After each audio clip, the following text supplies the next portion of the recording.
Bismillahirrahmanirrahim. Assalamualaikum warahmatullahi wabarakatuh. Syukur Alhamdulillah kita bisa berjumpa kembali di channel Muhasabah Hidin. Semoga dengan perjumpaan kita ini dicatat sebagai amal ibadah dan diberkahi oleh Allah Subhanahu wa Ta'ala. Marilah kita awali bersama dengan menulis selawat di kolom komentar video ini. Semoga dengan berkat selawat kepada Nabi besar Muhammad sallallahu alaihi wasallam, kelak pada hari kiamat kita mendapatkan syafaat beliau, dan apa yang menjadi hajat kita masing-masing segera dikabulkan Allah, mendapat rezeki berlimpah dan umur panjang, dan semua kesulitan yang sedang kita hadapi dimudahkan dan diberikan jalan keluar berkat wasilah kabulan sholawat. Allahumma salli ala Sayyidina Muhammad wa ala ali Sayyidina Muhammad. Sahabat beriman dan dimuliakan Allah, hutang adalah hutang yang wajib dibayar dan dilunaskan. Pada hakikatnya tidak ada manusia yang ingin memiliki hutang, namun karena keadaan ekonomi membuat seseorang memilih jalan tersebut. Meski begitu, Islam tidak pernah melarang umatnya untuk berhutang, tetapi dianjurkan untuk tidak menunda untuk melunasinya sesuai waktu yang telah ditentukan. Sebab hukum membayar hutang adalah wajib. Oleh karenanya, selain kita berikhtiar mencari solusi, perlu untuk kita ketahui bersama juga ada amalan yang bisa dilakukan agar terbebas dari lilitan hutang. Maka bagi para sahabat, siapa saja yang sedang terlilit hutang, sebesar apapun hutangnya, selain dengan bekerja, jangan lupa berdoa dengan doa yang diajarkan langsung oleh baginda Rasulullah sallallahu alaihi wasallam. Yakinlah dengan kuasanya Allah Subhanahu wa Ta'ala akan melunaskan hutang tersebut dengan caranya sendiri. Dikisahkan, suatu hari sahabat Muaz bin Jabal tidak hadir dalam sholat Jumat. Usut punya usut ternyata ia bersembunyi di dalam rumah karena ada orang yang hendak menagih hutang kepadanya. Kemudian Nabi SAW beliau mengajari Muaz untuk membaca surat Ali Imran ayat 26-27 dan sebuah doa. Adapun bunyi surat tersebut adalah Bismillahirrahmanirrahim. Qulillahumma malikal mulki tu'til mulka man tasha wa tanzi'ul mulka mimman tasha wa tu'izzu man tasha wa tudhillu man tasha biyadikal khair innaka ala kulli syai'in qadir. Tulijul layla fin nahari wa tulijun nahara fil layl wa tukhrijul hayya minal mayyiti wa tukhrijul mayyita minal hayy wa tarzuqu man tasha'u bighairi hisab. Kemudian dilanjutkan membaca doa ini. Anta rahmanad dunya wal akhirati wa rahimahuma. Tu'ti minhuma ma tasha' wa tamna'u minhuma ma tasha' faqdi anni daini. Sahabat beriman yang dimuliakan Allah, maka kita sebagai umat beliau sangat dianjurkan untuk mengamalkan akan doa ini. Terlebih bagi orang yang sedang terjerat hutang, perbanyaklah membaca akan doa ini setiap selesai sholat, yaitu dengan membaca surat Al-Imran ayat 26 dan 27. Kemudian dilanjutkan dengan membaca doa Anta rahmanad dunya wal akhirati rahimahuma. Tu'ti minhuma ma tasha wa tamna'u minhuma ma tasha faqdi anni daini. Artinya adalah, Engkau adalah zat yang maha pengasih dan penyayang di dunia dan di akhirat. Engkau berikan apa yang Kau kehendaki dari keduanya, dan Engkau cegah apa yang Kau kehendaki dari keduanya. Karenanya lunasilah hutangku. Di akhir riwayat, Nabi SAW menegaskan, andaikan kamu punya hutang emas 10 bumi, niscaya Allah akan melunasinya darimu. Di akhir riwayat, Muaz sahabat Rasulullah SAW yang diajarkan doa ini berkata, lalu aku terus menerus membaca akan doa ini, kemudian lunasilah hutangku. Ketahuilah sahabat beriman yang dimuliakan Allah, azab untuk orang yang enggan membayar hutang sangatlah mengerikan. Mengutip dari buku Berdamai dengan Kematian, disebutkan bahawa ada 3 azab bagi orang yang enggan membayar hutang. Yang pertama adalah terhalang baginya masuk surga. Hutang yang belum dibayar akan menjadi penghalang seseorang untuk masuk surga, meskipun ia mati syahid. Hal ini dijelaskan dalam sebuah hadis dari Sauban radhiyallahu anhu. Rasulullah sallallahu alaihi wasallam bersabda, barang siapa yang meninggal dalam keadaan terbebas dari 3 hal, yakni sombong, ghulul, khianat, dan hutang, maka dia akan masuk surga. Syekh Alwi bin Abdul Qadir As-Sagaf menjelaskan tafsir dari hadis ini. Kalimat barang siapa yang rohnya terpisah dari jasadnya adalah kiasan dari kematian. Sementara kalimat dan dia terbebas dari 3 hal berarti dia tidak terjerumus dalam salah satu perkara yang disebutkan, atau dia pernah terjerumus namun telah bertaubat dan mengembalikan hak kepada yang berhak menerimanya. Sementara itu, kalimat terakhir dia akan masuk surga sesuai dengan artinya. Jadi maksud dari hadis ini ialah mengambil harta orang lain karena suatu kebutuhan, kemudian meninggal dalam keadaan belum melunasinya, maka ia tidak akan masuk surga. Azab yang kedua adalah nasibnya akan tergantung di akhirat. Mereka yang berhutang dan tidak melunasinya, maka nasibnya akan tergantung di akhirat kelak, entah itu surga atau neraka, sebagaimana sabda Rasulullah sallallahu alaihi wasallam dalam sebuah hadisnya yang berbunyi, jiwa ruh orang mukmin itu tergantung oleh hutangnya sampai hutangnya dilunasi. Atau kama qala alaihi salatu wassalam. Dan azab yang ketiga yang terakhir adalah pahalanya diambil untuk membayar hutangnya. Pahala orang yang meninggal tanpa membayar hutang akan diambil untuk melunasinya. Dalam sebuah hadis disebutkan, barang siapa meninggal sementara ia mempunyai tanggungan hutang 1 dinar atau 1 dirham, maka akan diganti dari pahala kebaikannya pada hari yang dinar dan dirham tidak berguna lagi. Atau kama qala alaihi salatu wassalam.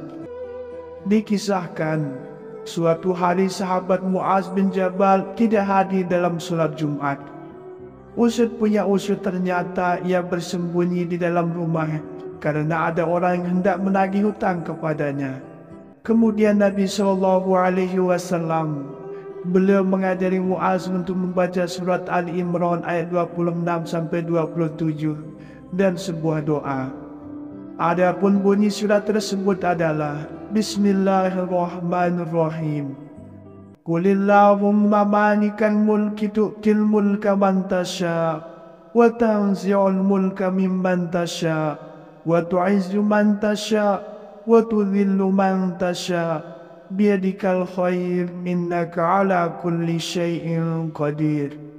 Tulijul layla fin nahari wa tulijul nahara fil layl wa tukhrijul hayya minal mayyiti wa tukhrijul mayyita minal hayy wa tarzuqu man tasha'u bighairi hisab. Kemudian dilanjutkan membaca doa ini. Anta rahmanad dunya wal akhirati wa rahimahuma. Tu'ti minhuma ma tasha wa tamna'u minhuma ma tasha faqdi anni daini. Sahabat beriman yang dimuliakan Allah, maka kita sebagai umat beliau sangat dianjurkan untuk mengamalkan akan doa ini. Terlebih bagi orang yang sedang terjerat hutang, perbanyaklah membaca akan doa ini setiap selesai solat, yaitu dengan membaca surat Al-Imran ayat 26 dan 27. Kemudian dilanjutkan dengan membaca doa Anta rahmanad dunya wal akhirati rahimahuma. Tu'ti minhuma ma tasha wa tamna'u minhuma ma tasha faqdi anni daini. Artinya adalah, Engkau adalah zat yang maha pengasih dan penyayang di dunia dan di akhirat. Engkau berikan apa yang Kau kehendaki dari keduanya, dan Engkau cegah apa yang Kau kehendaki dari keduanya. Karenanya lunasilah hutangku. Di akhir riwayat, Nabi SAW menegaskan, andaikan kamu punya hutang emas 10 bumi, niscaya Allah akan melunasinya darimu. Di akhir riwayat, sahabat Rasulullah Shallallahu Alaihi Wasallam yang diajarkan doa ini berkata, lalu aku terus menerus membaca akan doa ini, kemudian lunasilah hutangku. Dikisahkan, suatu hari sahabat Muaz bin Jabal tidak hadir dalam sholat Jumat. Usut punya usut, ternyata ia bersembunyi di dalam rumah karena ada orang yang hendak menagih hutang kepadanya. Kemudian Nabi Shallallahu Alaihi Wasallam beliau mengajari Muaz untuk membaca surat Ali Imran ayat 26-27 dan sebuah doa. Adapun bunyi surat tersebut adalah Bismillahirrahmanirrahim. Qulillahumma malikal mulki tu'til mulka man tasha wa tanzi'ul mulka mimman tasha wa tu'izzu man tasha wa tudhillu man tasha biyadikal khair innaka ala kulli syai'in qadir. Tulijul layla fil nahari wa tulijul nahara fil layl wa tukhrijul hayya minal mayyiti wa tukhrijul mayyita minal hayy wa tarzuqu man tasha'u bighairi hisab. Kemudian dilanjutkan membaca doa ini. Anta rahmanad dunya wal akhirati wa rahimahuma tu'ti minhuma ma tasha wa tamna'u minhuma ma tasha faqdi anni daini. Sahabat beriman yang dimuliakan Allah, maka kita sebagai umat beliau sangat dianjurkan untuk mengamalkan akan doa ini.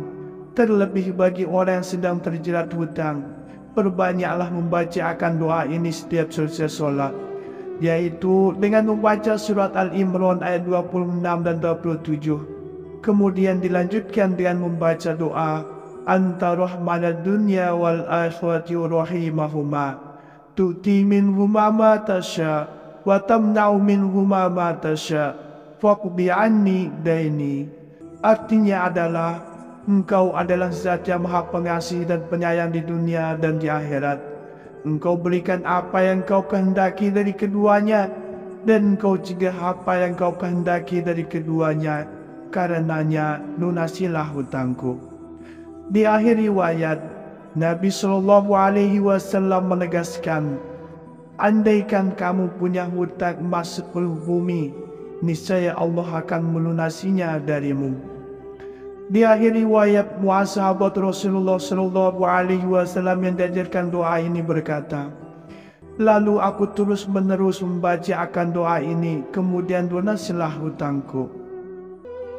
Dikisahkan, suatu hari sahabat Muaz bin Jabal tidak hadir dalam sholat Jumat. Usut punya usut, ternyata ia bersembunyi di dalam rumah karena ada orang yang hendak menagih hutang kepadanya.